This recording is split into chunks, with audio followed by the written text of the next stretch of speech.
Good morning again, church. You know, it's nothing like you go through rehearsals, everything works well, and then for some reason when y'all come in the room, things break. I don't know how that works, but anyway, so over the last several months, we've all been adjusting and recalculating to plans that we thought were coming, but then eventually would fail and would break, and things just didn't work out. Maybe it was vacation that you had planned and you were just looking forward to this spot and it didn't work. Or for many, graduations looked different. Your senior year looks different. Maybe the job that you're in looks different. We've all been recalculating, and that's what we've been talking about over the past couple of weeks of what does it look like to recalculate when the plans that we had moving forward fail. What does it look like to trust in God when what we thought was moving ended up stopping? And week one, we talked about how we need to trust in the sovereignty of God, that we just need to understand that He is still in control even when we don't always see what that control may look like. We don't always understand what it would mean. We need to trust that God is sovereign in those moments. And then in week two, we talked about how sometimes when those plans break down or they fail, what it might be is that God is closing a door, and none of us like to see closed doors, but what we need to remember is that God's no today protects His yes tomorrow. That we need to trust God moving forward, that thing that you thought was going to be really good for you was actually ended up, what God said was, no, let's not do that because I've got something better coming down the pipe. And then in week three, we talked about the hard one, I think sometimes, is looking at ourselves and acknowledging that when a plan failed, it could have been because you were a part of the problem. And that's okay, that God takes our failures and our missteps and He turns them into something beautiful. And then today in week four, we're going to look at, in order for our plans to succeed, in order for things to work out well, you and I must be committed. We have to be fully committed. I don't know if you know this person, but she's been attending our church probably her entire life. Parents, great people. Her name's Carson Dingler.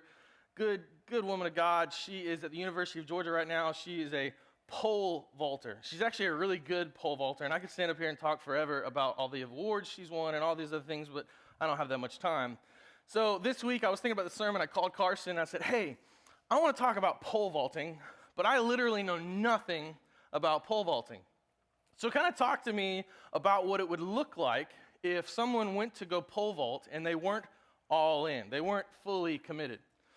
So Carson begins to talk to me about this. Now Carson is about 5'6", 5'7", and she uses a pole that is 13 feet approximately. It's a little longer than that. I don't remember all the, the height and weight and, all this good stuff. But she starts talking to me about how this 5'7" girl holds a 13-foot pole and runs at full speed in a direction and then plants this pole into the ground in hopes that she will go up and over something. Now, if you need a little bit of comparison, this LED light right here is approximately 13 feet all the way to the top. Now, I'm 6'2". Can you imagine me holding this, running full speed, planting it into the ground, and then somehow trying to get up and over, let alone a girl who's 5'7", 5'6", weighs a lot less than me, putting her entire everything into this pole? That takes some commitment. Like, you're going to plant this thing in the ground. You had to run with it, first off. Like, that's difficult. It's long. It's crazy. You have to plant this thing in the ground to go up and over another pole. And I said, what does it look like if you didn't fully commit? Like, what if you were to run with this pole and just kind of maybe jog or pull up at the end? And she said, yeah, don't do that. That would not be good. I said, well, has that ever happened? She goes, thankfully, it's only happened to me one time.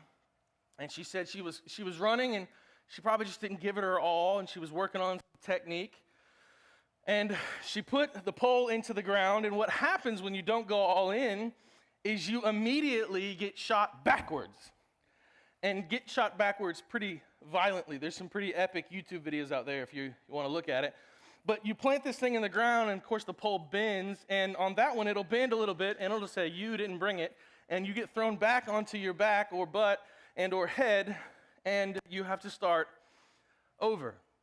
And I think sometimes in our plans, if we're not fully committed, that's exactly what's going to happen, is that we're going to get thrown on our backside, and it's going to hurt, and we don't always get another chance to go run full speed again. And so we need to make sure that we are very committed the first time. We're going to be in 1 Samuel chapter 13 this morning, and we're going to be looking at this idea of being committed. So if you have your Bibles, I'd encourage you to turn there with me. As you're doing that, I want to give you a little bit of context of this book, of kind of where we are in this story. So the book of 1 and 2 Samuel are the books that help kind of chronologically get us from the time of the judges in Israel to the times of the kings. And so 1 Samuel comes along, or I should say Samuel comes along. He is born, his mother's name is Hannah, and he's born of a very set of unique circumstances. And Samuel, early in life, knew that he was going to be a leader. He was going to be a good man, and he would eventually become a judge of Israel. Now, he would hope that his two sons would come up after him and become judges or maybe even kings one day, but his two sons were terrible people. The Israelites did not respect them, they didn't accept them, and they were kind of pushed aside. And so Samuel found himself in a place where I've got to find someone to lead these people. And at the same time, the Israelites really wanted to move away from judges and move to a monarchy, meaning they wanted to move to this system where they were run and ruled by a king. And because they wanted, the reason they wanted to do this was because all of their neighboring countries and people groups, this is the system that they had in place. And they literally look at Samuel at one point and say, hey, look, we just want to be like everyone else. Everyone else has kings, and keep in mind, everyone else at this time economically is doing really well. And the Israelites are kind of struggling. So they look at these other countries and these other people groups and they go, hey, we need to be more like them. They've got it down, and it's probably because they have a king. They desire to look like these other nations. And so they felt this pressure to be a king, to have a monarchy system. And so Samuel begins to hunt for Israel's next king, even though God was like, look, you guys don't need a king. You don't need a king. And eventually God would say, okay, you want it? I'm going to give it to you. And so Samuel finds this guy named Saul from the tribe or the clan kind of area of Benjamin. And Saul comes in the picture, and Saul is an immediate success. He kind of serves as interim king. And he takes over, and they begin to fight and squabble with some other countries, and they have some immediate success. Unfortunately for Saul and for the Israelites, they saw this success more as a win because of Saul's leadership as opposed to God. They saw Saul as the victor and not the Lord. So they begin to put a lot of trust, a lot of hope into this man, and God said eventually this would happen. This is why I didn't want to give you a king, because you would take your eyes off of me and you would put your eyes on this man. And so Saul steps in, and he's taking lands and he's growing their economy. They're still struggling by all means, but he's winning a little bit, small battles. And that's where we're going to pick up in 1 Samuel chapter 13, beginning in verse 2. It says, Saul chose 3,000 men of Israel. Now they're going to go fight some more battles. 2,000 were with Saul in Michmash in the hill country of Bethel, and 1,000 were with Jonathan in Gibeah and of Benjamin. The rest of the people he sent home, every man to his tent. Now Jonathan defeated the garrison of the Philistines that was at Gibeah, and the Philistines heard of it. Now Jonathan is Saul's son. It's interesting that the author doesn't tell us who Jonathan is at this moment. He will later tell us, but Jonathan is Saul's son. So Jonathan wins a battle. And the Philistines, the kind of the large people group, the strong economic leaders in this part of the world, they hear, hey, you just beat us. And Saul blew a trumpet, as Saul does, throughout all the land, saying, let the Hebrews hear. We're big and bad. And all Israel heard it said that Saul had defeated the garrison of the Philistines. Notice it said Saul had defeated the garrisons. That's interesting. And also that Israel had become a stench to the Philistines. And the people were called out to join Saul at Gilgal. Now Jonathan defeats these guys. And it's almost kind of like the shot heard around the world. Everyone knows what's happening, and the Philistines are not happy about it. So Saul begins to call out more soldiers to continue this battle, to continue their success, to grow their empire. He is looking to gain momentum. Continue on in verse 5. And the Philistines mustered to fight with Israel. So the Philistines they're getting ready. And they're not getting ready with just a couple thousand. It says 30,000 chariots and 6,000 horsemen and troops like the sand of the seashore in multitude. They came up and encamped in Michmash to the east of Bethaven. When the men of Israel saw that they were in trouble, for the people were hard pressed, the people hid themselves in caves and in holes and in rocks and in tombs and in cisterns. And some Hebrews even crossed the fords of the Jordan to the land of Gad and Gilead. Saul was still at Gilgal, and the people followed him trembling. The Philistines weren't playing around. Their numbers were like that of the sand. The enemy of Saul grew massively overnight. And Saul was scared. See, Saul and Samuel actually had a plan to kind of meet up. They had a plan to, hey, let's meet at this location at this time so that we can kind of get our troops back together, so we can understand what's going on and recalculate of sorts. But if we continue on in the text, Samuel doesn't show up when he's supposed to. And Saul starts losing hope. He starts losing sight of the victory, and he begins to look at all of the no's and the closed doors and the fear around him. So Saul begins to make offerings. Now, he breaks the law in doing this because he has a priest in his camp. But yet, instead of waiting on the priest to go through the processes that were set forth by God for these people, Saul goes, no, we're going to make this offering now. We're going to do this now. I don't have time to wait. I'm freaking out. We've got to get something going our way. So he takes matters into his own hands. And he's no longer trusting in God. Matter of fact, he's no longer even looking at God or thinking about God. He's just saying, look, I've got the skills to make this work and make this happen. And so I'm going to trust my own abilities over God's. Have you ever done that?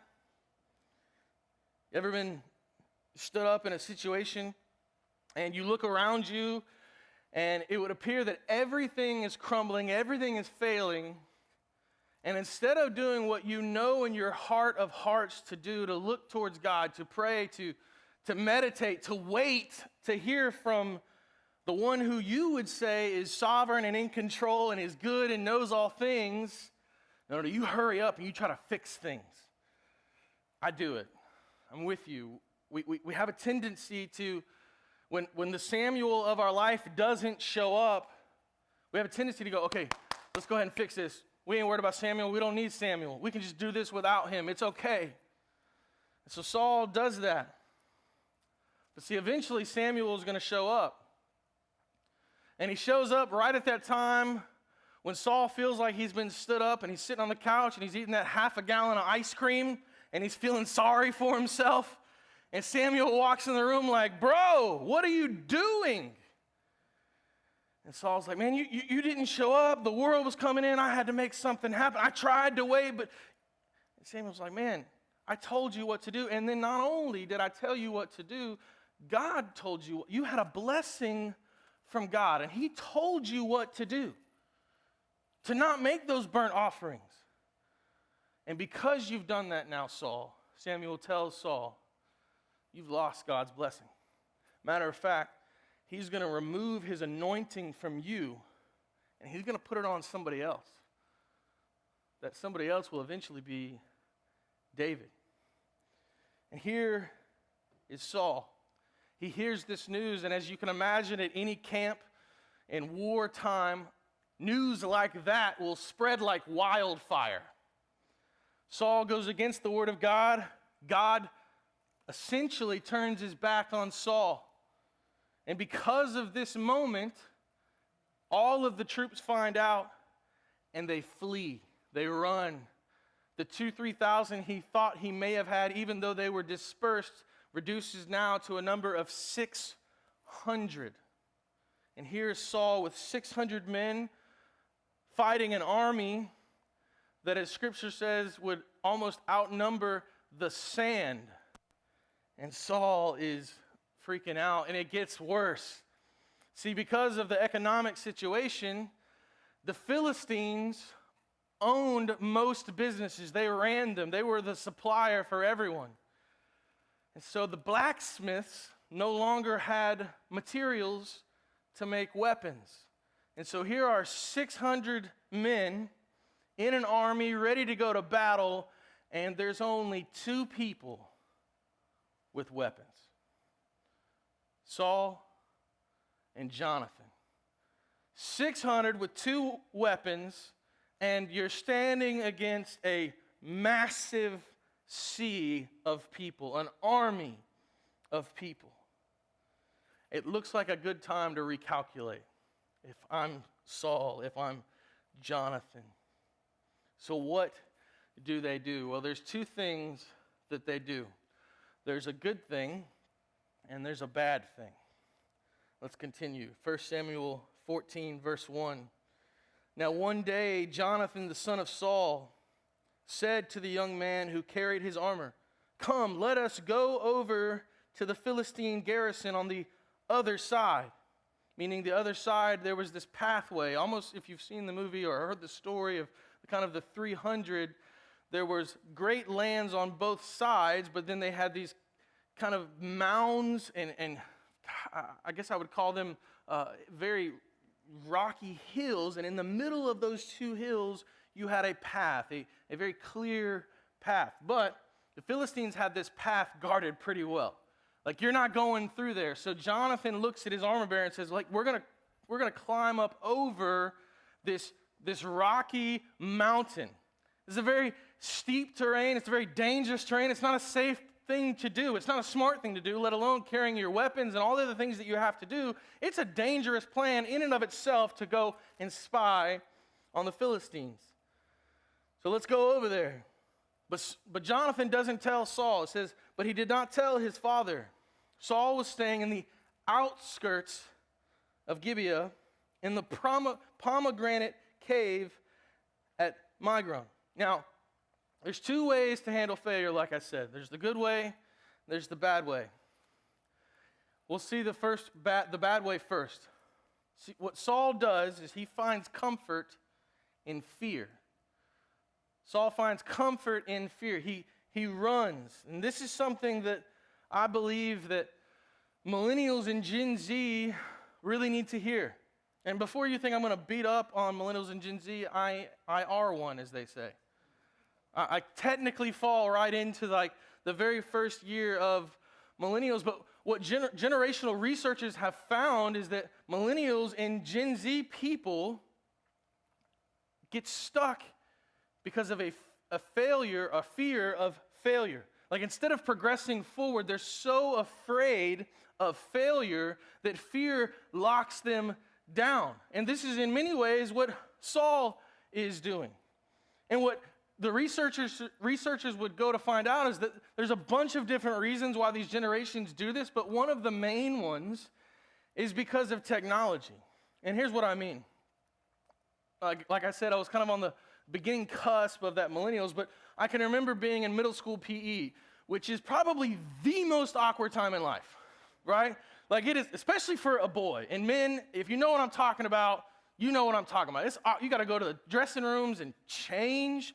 Weird. Like, it's just awkward. And then you go out, and none of us are good at sports at that point, but there's a few who stand out, and there's a few who stand out in the bad way, right?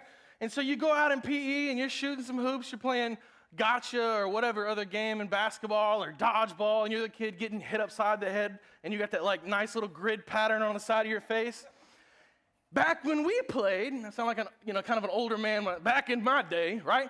You'd get hit with that ball on the side of the face, and the only people that knew were the ones in that class. But now, if you get hit in the side of the face with the ball, there was somebody in the stands Snapchatting you, taking a picture of that, putting it on YouTube, and all of a sudden, you are now the worst athletic person in your entire school. So what's once happened in front of 20 people possibly, or maybe even 50, now happens in front of a few hundred, if not more. If it's really dumb, it might go viral. That's a weighty thing. Like, that is a heavy thing to go, if I mess up, the whole world could know that I'm an idiot. I mean, and as sometimes as humorous as that can feel, it's also really scary. It's a real thing that our children are growing up in, that there is no secret, there's no hiding place. Technology exposes them in every way that you and I may not have found exposure. And this is the same type of weight that Saul would be feeling. He would find comfort in that fear, and what he would do is he would just lock down, and he would go hide in that cave. Some would say even kind of underneath a tree, balled up. And this is not the way to move forward in life. This is not what God would have for you and I, to find comfort in fear and to go, okay, at least I recognize this. At least I understand this. This is not the way that God would have us live our lives. I follow a leadership coach, and one of my favorite sayings from him, this guy named Todd Bolsinger, talking about progressing your organization or your leadership. And he goes, you've always got to be moving forward. And he says this: we can fail, but you can't suck. You can fail in trying things, but you can't suck. And what he means by that is, if all you ever do is kind of reach for low-hanging fruit, you're never going to succeed well. But if you reach well, you reach for that cookie jar on the top of the mantle, and you put everything that you have into it, you may fail. But if you do things the right way, you're probably not going to suck. You're probably going to be good. And I know that might be like harsh language to some of you, and I'm sorry. But like, that's a really good thing. Like, we should progress our lives and move forward. We should try hard things and remember that this momentary failure may push you to a life of long-lasting success. Trust the process and move forward. My senior year on my football team in high school, we had a saying. It was Fido: forget it and drive on. Because in our sport, on the football team, really every play somebody messed up.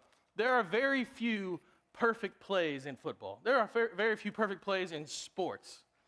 But in football, there's 11 guys trying to do one thing. And even that run that breaks for 60, 70, 80 yards, the wide receiver on the backside could have been doing literally nothing. But because 4 or 5 guys made the right play, and maybe you had a stud as a running back, he put his foot in the ground, took a cut, and took it 80 yards. That's a win. That's great. Woo-hoo-hoo. And that wide receiver looks and he goes, yeah, we scored a touchdown, but I stunk it up. Every time, every play, there's somebody who makes a mistake. And so we just had a saying in our senior year: forget it and drive on.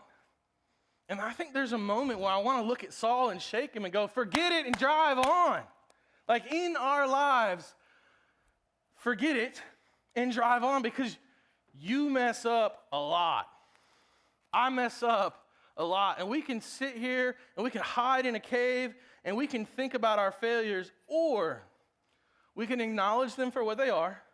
We say, that stinks. I don't like messing up. Nobody does. But I'm going to forget it. I'm going to press forward. So that's the bad way, right? If you didn't catch that. There's a good way to move forward.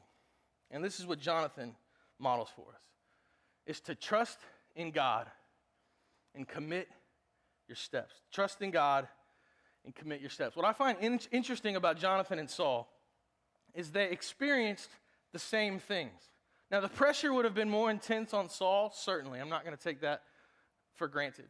But Jonathan and Saul experienced the same thing. Jonathan is, in the line to receive this monarchy. And so he feels the pressure as well. But Jonathan reacts very differently than Saul does.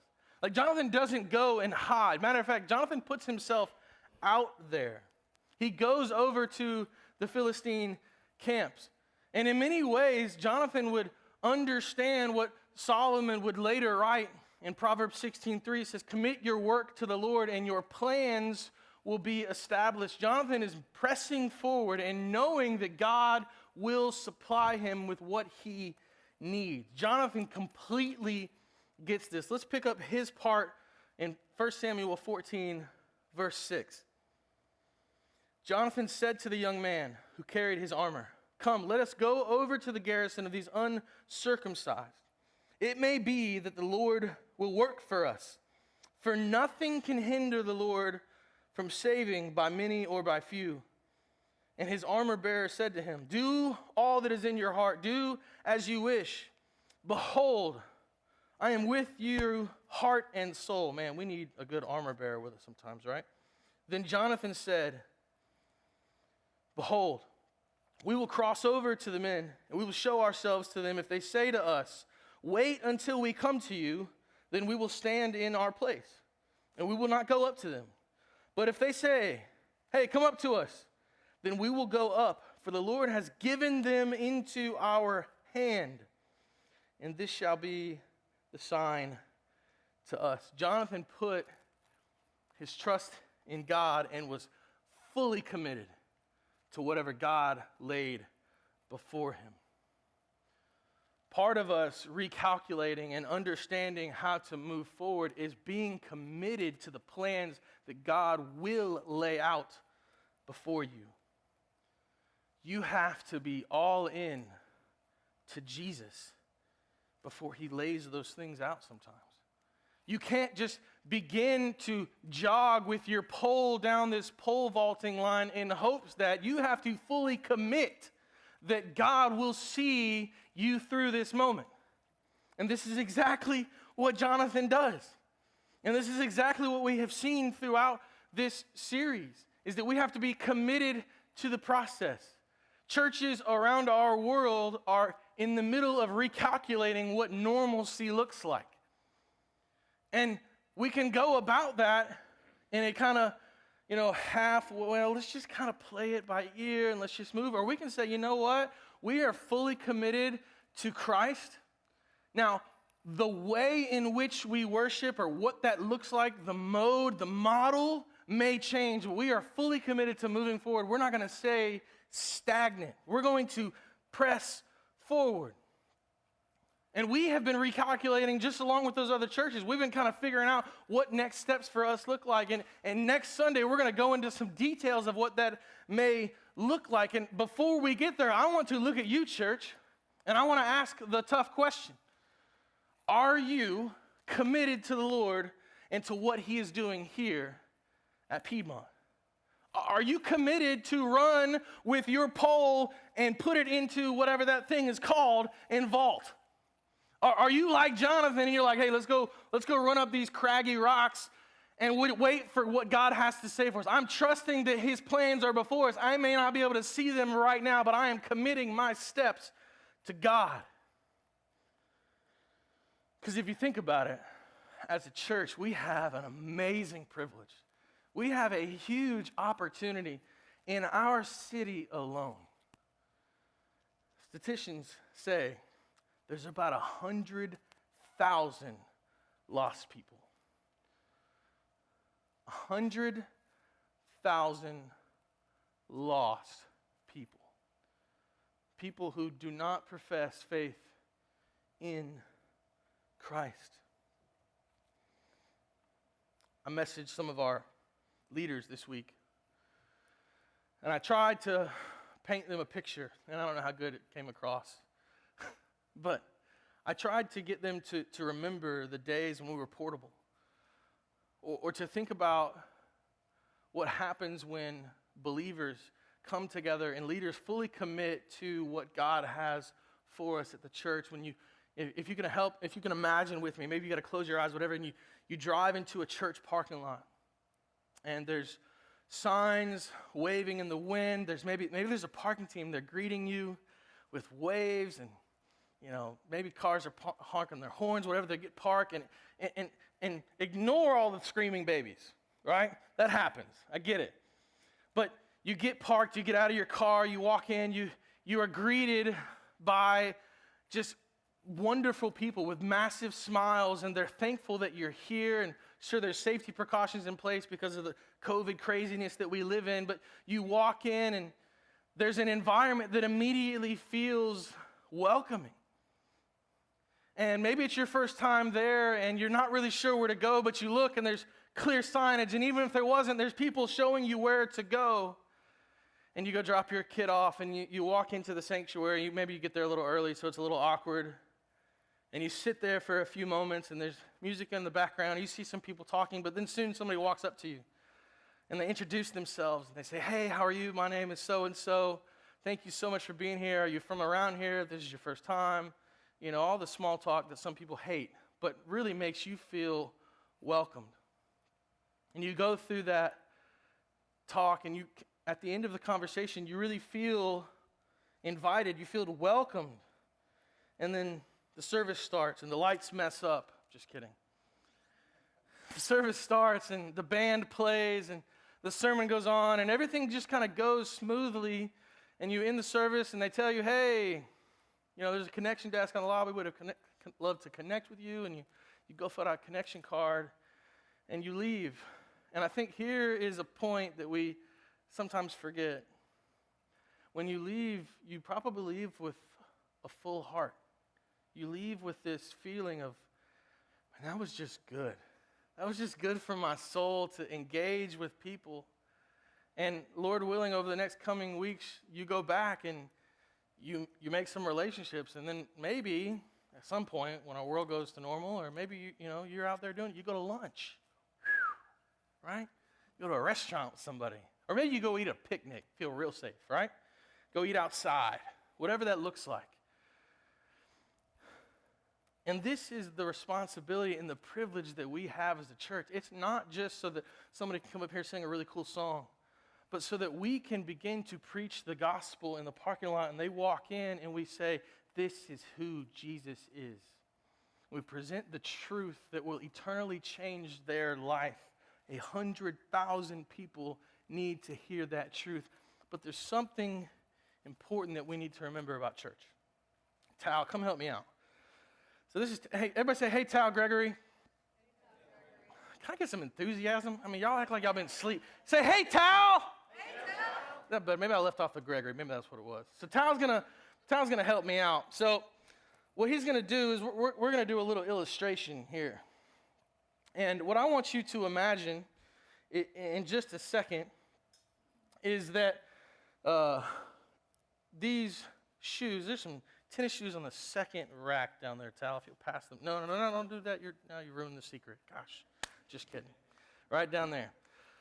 So these, if you imagine, and Tal, you can stay right there and look pretty. Hold on just a sec. We're getting to you. If you can imagine these tennis shoes right here to be your faith. Right? This is what your faith looks like. Some Walmart and one tennis shoes that they made to look like Jordan 3s, if you know what those are. So they make these shoes, and this is your faith. And what do we do with shoes? Tal, what do we do with shoes? Put them on. We put shoes on, right? Hopefully you put some sort of shoe on every day, right? And you wake up in the morning, and these are fresh, brand new. Nobody's ever worn them, so no athlete's foot's coming your way, Tal. And we put our faith on. As soon as we get up in the morning, we put it on, and we lace it up. We make sure it's nice and tight, and we move forward with our life throughout our day. Maybe you get to work, and you got that person at work who really just stinks, and you're like, I got my shoes on. We're going to be nice to them today, right? We're going to just ignore that thing they just said because that's annoying, and I want to send them a rotten gift right now, right? A GIF is a thing on your text message, if you don't know what that is. But anyway, so we put our faith on every day, and we move forward, we walk forward in life. And what sometimes happens, you just kind of walk, pace back here, make everybody really nervous and just pace right here. So we walk in our faith, and we show up in church with our faith on. If there's one time that we're going to put our shoes on during the week, it's going to be Sunday morning, right? On your couch watching online church. No, we're back in the building. So you're here, you're showing up with your faith on, you're ready to go. But what happens to how you can take those off? What happens if we don't have our shoes on? What happens if maybe we have a bad couple of days? And I'm not just talking about, I didn't read my Bible today. I'm talking about exercising your belief in Jesus. I mean, where you don't really engage with God in a day. I mean, whether it's through prayer, and I'm not just talking about we sit around the table with our family, because we get into these routines. My family's in a routine. Every meal, we pray. And if I forget, my son lets me know that I'm a terrible father, right? Dad, we didn't pray. You're eating that fry? No, stop, right? And then my daughter came in, like she's got her hand out, trying to hold hands. And so I feel not only am I a terrible father, but I'm also a pastor. So there's that, right? What happens if we don't engage with the Lord? What can happen is atrophy can set in our faith.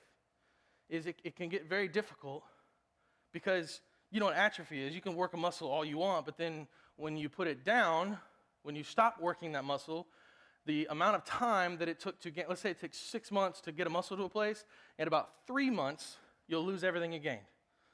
And my athletic trainer said, no, Chris, that's wrong. Is that right, Jody? About same, right? Close, right? Garrett, appreciate it. Okay. Cosign. All right. So atrophy steps in, and our faith gets difficult sometimes, and it gets more difficult to put these shoes on. And so what sometimes happens if Satan gets involved in our life is our shoes kind of get bogged down. And Tal, you're a strong man. You ain't got nothing to hurt, right? So here's what I need you to do. You're going to pick these shoes up. I've done it. I'll show you. You're going to pick these shoes up like this, all right? And you're going to slowly just set them on the ground, okay? You can do it, I promise, hopefully. And so, Tal, what I need you to do is try to put your feet in those shoes. So, what happens is our faith gets a little stuck. It gets kind of hard to walk in the Lord. And this really plays itself out on Sunday mornings. Maybe you get stuck in a rut in your life, and you're not committed to Jesus every day. You're committed to him on Sundays, and that irresistible environment that we talked about, where that person walked in and they're engaged with Jesus and everything's going well, it gets a little harder to do that in our life when this is what our shoes look like. Tal, can you take a step? You're stuck, right? It's really hard. Ooh, you can break it. Look, you're a strong man. That's some terrible quick-read. We didn't see that. I'm going to edit that part out of the video. But our faith gets stuck. It gets binded up by this world and what Satan does to our lives. And God is just saying, hey, Tal, take your feet and move them, because when you move them, actually, let's use this. Tal, move your feet. Wiggle that thing. Ooh, through the power of Jesus, he breaks through. Look at there. Boom. We're just going off the cuff. Look at there. And he's got faith. I wasn't even planned. That was beautiful. Here we go. And now Tal can walk in faith with Christ every day, and he's moving, and he's no longer stuck. But if he doesn't continue to put his faith on every day, what's going to happen? Atrophy is going to set in. Thanks, Tal. Appreciate it. You can keep those shoes. You're welcome. And here's the big picture with Jonathan. Jonathan goes over, and he engages with these Philistines. And he trusts God. He commits his steps after God. And the whole army right there eventually falls. God sends an earthquake, and they are victorious in that battle. Not because Jonathan was amazing or because Saul did anything because he was in the cave scared, but because God, if you put your faith in him and you commit your steps to his work, he says you are more than conquerors. When you and I walk in our faith every day and we enter into this building, we are a sound that erupts in this city. And it encourages you and others throughout the entire week. We're walking in faith, and we are going to crush those Philistine armies in our life through the power and work of Jesus when we walk with him daily, not just on Sundays, not just when we volunteer, but every time we walk into this room, every time we wake in the morning, we put our faith on and we commit our steps to Jesus. We are committed. That is how you recalculate. You commit your life, your steps, your walk to Jesus. Let's pray. Lord,